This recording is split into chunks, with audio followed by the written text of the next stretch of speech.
Hoje vai ser um pouco diferente. Como consta no título, eu resolvi fazer um vídeo contando os 10 melhores jogos que eu já zerei em toda a minha vida. Mas antes de começar, eu queria falar que é tudo a minha opinião. Você pode discordar dela sem problemas. E eu quero que você também comente a sua lista nos comentários. Outro aviso é que vocês vão perceber uma coisa. Um spoiler de um jogo que vai estar na lista para eu usar como exemplo. The Last of Us 1 e 2 é um dos melhores jogos da minha vida. Mas eu não vou colocar um em uma posição e o outro em outra posição, para não ficar vários jogos de uma franquia. Então eu coloquei o meu favorito dela na mesma posição. E isso ocorreu com alguns jogos.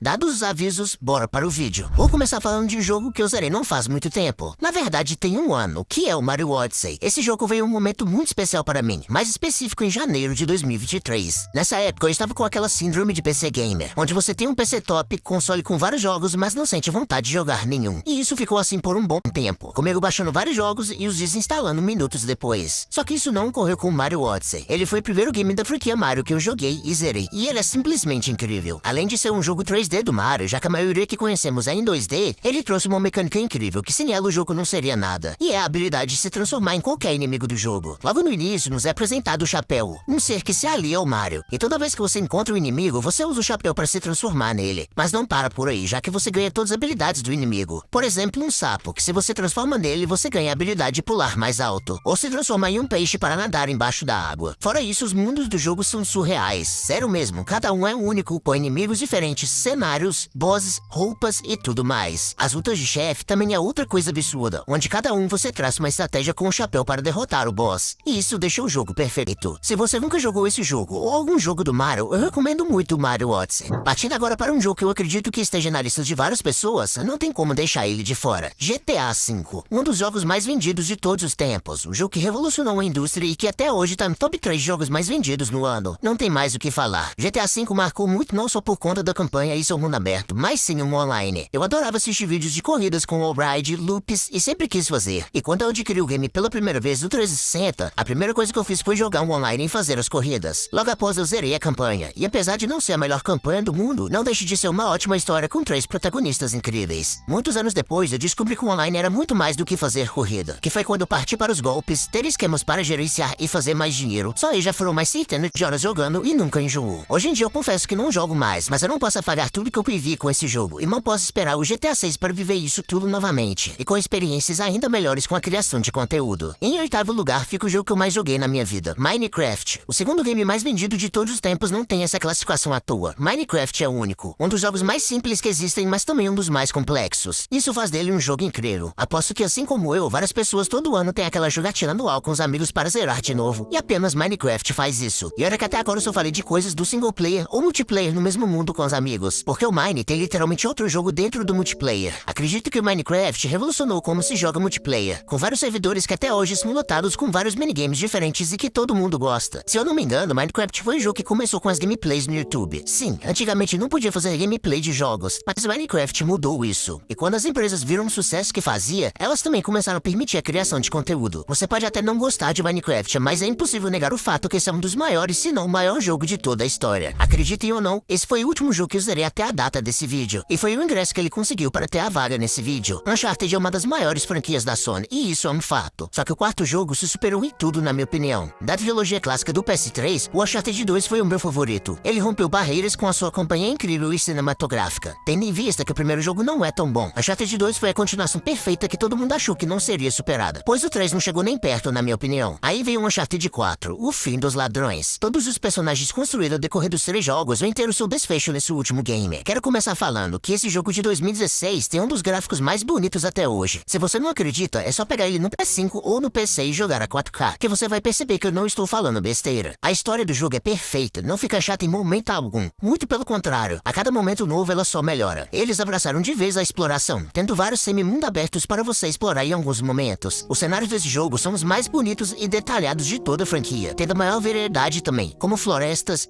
ilhas, ambientes aquáticos, desertos, cidades e vários outros. Uncharted 4 é uma obra-prima, tanto pelo gameplay, gráficos e principalmente sua história, que deu um ponto final digno a essa franquia, e ao seu maior personagem, Nathan Drake. Agora vamos para uma das minhas franquias favoritas, Assassin's Creed. Confesso que sempre achei o segundo jogo um pouco superestimado. Eu joguei primeiro os RPGs, pois prefiro esse estilo de jogo. Mas depois de um tempo, eu fui jogar o segundo jogo e entendi o porquê ele é tão aclamado. Apesar do seu início lento, Assassin's Creed 2 é uma obra-prima. Seu contexto histórico que a Ubisoft te aborda no game é riquíssimo. Pô, tu conhece e conversa com o Da Vinci, fora as outras pessoas históricas presentes no game. Ele é ambientado na Itália renascentista e temos várias cidades exploráveis, sendo uma delas Veneza, que desde essa época a UB mostra seu maior dom que ninguém nunca até hoje conseguiu superar, que é a construção de cidade histórica. É impressionante o quão fiel, não em estruturas, mas sim em história como eles trabalham na cidade do jogo. E eu ainda nem falei da história, já que ela é uma das melhores da franquia inteira. Pra mim só perde para o Rogue. Fora o Ezio, que até hoje é considerado um dos maiores protagonistas de todos os tempos no mundo dos games. Não tem ninguém que goste de games e você pergunta quem é o Ezio e a pessoa não vai conhecer. Esse jogo é lendário, épico. Jogue e eu te garanto que você não vai se arrepender nem um pouco. Resident Evil 4 foi o jogo da minha infância, eu não posso deixar ele de fora dessa lista. E muitos devem perguntar o porquê o 4 está aqui e não o remake. O remake é incrível, respeita a obra original, adicionando mais coisas à história, aprofundando personagens e tudo mais. E mesmo eu amando o remake, ele não substituiu o original para mim. Resident Evil 4 foi o jogo que eu mais zerei na minha vida em diferentes plataformas. Todas, literalmente todas as plataformas que eu tive, eu comprei o jogo e zerei. E não foi só uma vez. Por isso o remake não o substituiu para mim. Talvez algumas pessoas não saibam, mas Resident Evil 4 foi um dos jogos mais revolucionários que tivemos. Nessa gameplay, você está vendo Resident Evil 3. Agora você está vendo o 4. Sim, a maioria dos jogos de hoje em dia usam a perspectiva que o Resident Evil 4 criou. O famoso over the shoulder, ou câmera no ombro. Muitos até eu concordo que em partes ele fugiu muito do que a franquia foi. Mas ele não deixa de ser um game Resident Evil por causa disso. Senão não seria o mais famoso. Minha recomendação é, se você nunca jogou ele e nem o remake, joga o original primeiro e depois o remake. Ou então já parte direto para o remake e você vai ter uma experiência incrível com um dos maiores protagonistas que existem. O quarto lugar dessa lista eu jurava que iria entrar no top 3, mas infelizmente não teve como. Então em quarto lugar fica o Elden Ring. Bom, eu não quero me estender muito para falar dele porque eu ainda quero fazer um vídeo específico falando a minha experiência e o porquê você deve jogar essa obra-prima, mesmo não gostando de Souls-like, porque eu mesmo não gosto. Elden Ring é o jogo mais premiado que existe e isso não é à toa. É simplesmente surreal o trabalho feito nesse jogo, tanto em mundo aberto como nos inimigos. Sem brincadeira, até mesmo no final do jogo você encontra inimigos novos. Eu duvido muito, mas caso você não conheça o game, ele é basicamente um Dark Souls em mundo aberto, mas isso é apenas uma forma simples de se falar, porque o jogo é muito mais do que isso. A todo momento você está explorando uma nova área e vai encontrando um inimigo novo, um boss novo e um item novo. O jogo não tem nenhum tipo de guia de missão ou dicas, é tudo por sua conta. Você entra no mundo aberto e faz o que você quiser, sem nenhuma barreira ou alguém te impedindo. Tudo depende apenas de você e de sua exploração. Como eu disse, eu não irei me estender muito porque eu quero um vídeo dedicado, mas se você não jogou ele achando ser um jogo difícil, jogue, aprenda o gênero Souls-like que eu te garanto que vai ser um dos melhores jogos que você vai jogar na sua vida. Entrando no top 3 eu coloco o God of War Ragnarok. De início eu pensei que ele não iria substituir o de 2018, mas depois que eu joguei eu percebi o quão melhor ele é o primeiro. Eu ainda tenho minhas críticas ao jogo, acho que ele poderia ter sido muito mais grandioso do que foi. Senti que ele foi rushado principalmente no final do game, não aproveitando alguns personagens como Fenrir. Mas fora isso, não posso negar que ele é melhor em tudo que o primeiro jogo. Ambientação, gameplay e principalmente em sua história. Eu amo a mitologia nórdica, conheço a maioria das histórias originais. E até que gostei como a Santa Mônica adaptou para a franquia. Muitos acham o gameplay dele a mesma coisa do primeiro jogo, e em partes até que é. Só que nesse eles expandiram praticamente em tudo. Tem novos equipamentos, novas armas, podemos jogar com Atreus, que foi uma adição interessante que se torna chata depois de um tempo. Tem uma variedade imensa de inimigos, as missões secundárias desse jogo são sacanagens. Complementam muito a narrativa do jogo e dos personagens. Não são missões apenas para estender o tempo de jogo. Agora falando um pouco da história sem spoilers, esse jogo deu um fim de uma redenção do Kratos. Pra quem conhece a história dele desde o primeiro jogo, do Kratos sendo alguém arrogante, com raiva, sem sentimentos, vendo tudo que ele passou com a vingança, e agora tendo um recomeço com o seu filho e a sua redenção, foi algo que mexeu muito comigo. Alguns acham ruim e queriam um Kratos violento de volta, mas aí iria jogar fora toda a construção que o personagem sofreu nos últimos anos. Bom, God of War Ragnarok sempre estará dos melhores jogos da minha vida, e não só por conta de apego emocional, mas também porque é um jogo incrível. Em segundo lugar, ficou o jogo que eu mais fiquei em dúvida entre o primeiro ou essa posição. Foi muito tempo pensando e pensando, mas eu coloco Red Dead Redemption 2. Em 2023, eu o peguei e joguei pra valer, fazendo tudo que era possível, porque a primeira vez que eu joguei ele, eu joguei literalmente a minha experiência fora, pois eu só rushei a história, mal tava entendendo nada e nunca mais entrei nele. Mas ano passado eu rejoguei fazendo tudo, e esse é o maior e melhor jogo que a Rockstar já criou. Perdão quem gosta de GTA, mas nenhum jogo está perto desse. E nenhum jogo de mundo aberto chegou perto do que é Red Dead 2. O mundo aberto desse jogo não é um mundo aberto comum. Tudo é vivo. Todo NPC, até mesmo animais, tem uma rotina. Você encontra